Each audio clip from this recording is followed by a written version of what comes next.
So I travel around the world and I wind up doing the same thing, waking up and going to a coffee shop to get some work done.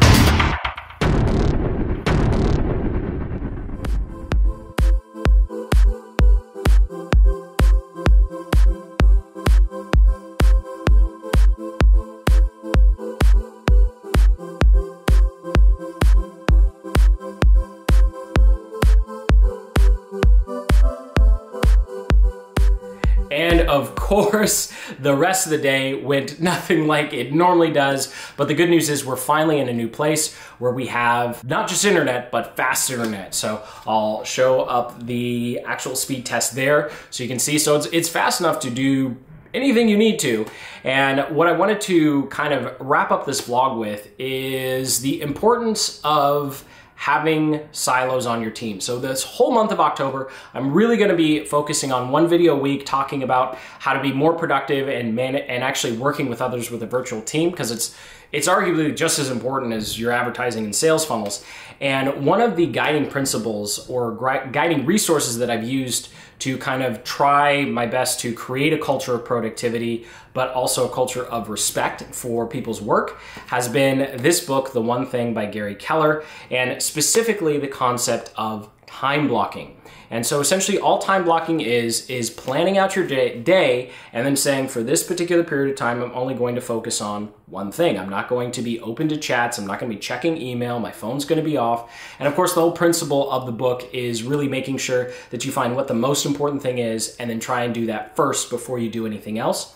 And this ties into the anti-Slack kind of soapbox rant here that I'm about to go on, because everyone on your team also has a one thing. Just like you have a one thing, people on your team have a one thing.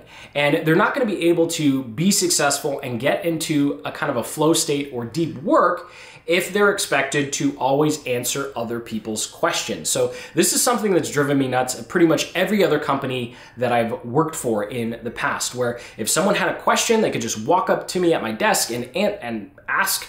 Or if it's all virtual, you know, I'm supposed to be checking my email every 30 minutes or 2 or 3 hours. I've had people tell me I have to check it every 30 minutes. I've had people give me up to 2 hours. But the point is, what you want to do is not use Slack, because if your business process is going to fall apart, if someone can't immediately answer a question all the time, then it's a broken business process. I'll link up in the description to when I described how we're putting together our blog process, but essentially you want to think of every single task with inputs and outputs. So when someone sits down to do their work, you should have all the information that they need to be successful. If it's something new, then schedule a time where you're going to go through the project details, right? But in this whole culture of just instant communication back and forth is harming productivity. It's splintering your brain. You lose up to 20% of your processing power by just picking up your phone and looking at a text message, even if it has nothing to do with what you're working on. Even if it's someone who just says,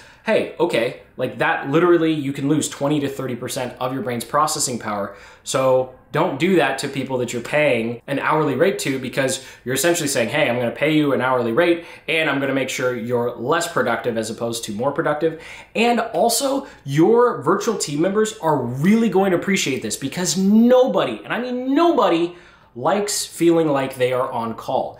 And even if you try your best, as long as you have something like Slack or you have any sort of culture where people are expected to respond even within a few hours, it just creates a sense of someone's on call the entire day. And so it's really not a good environment to have. And I know there's a lot of people, there's always gonna be, except people are in the comments are gonna, oh, but you know, my business is this, and oh, but my business is that. And really, it doesn't matter. I'm gonna be super hard on this one. It does not matter what your business is. You don't need Slack. You don't need instant messaging. If you're collaborating or working on something, then schedule that time to collaborate and work on something. And at the end of that time, you say, okay, you're going to go do this, you're going to go do that. Do we both have enough information in order to be successful? Yes, two people are going to be working and they're going to find, oh crap, I forgot something, right? That happens. That's okay. But when your culture is just, okay, we're both going to work and ask each other questions as we go back and forth, then it's a recipe for not being as productive as you can be. So thank you so much for watching and sticking with me with this crazy journey. There should be more consistent content, more consistent vlogs now that we're actually in this place with real internet that actually works, apart from working at 12 a.m. like the other place. So until the next, keep building the business you love.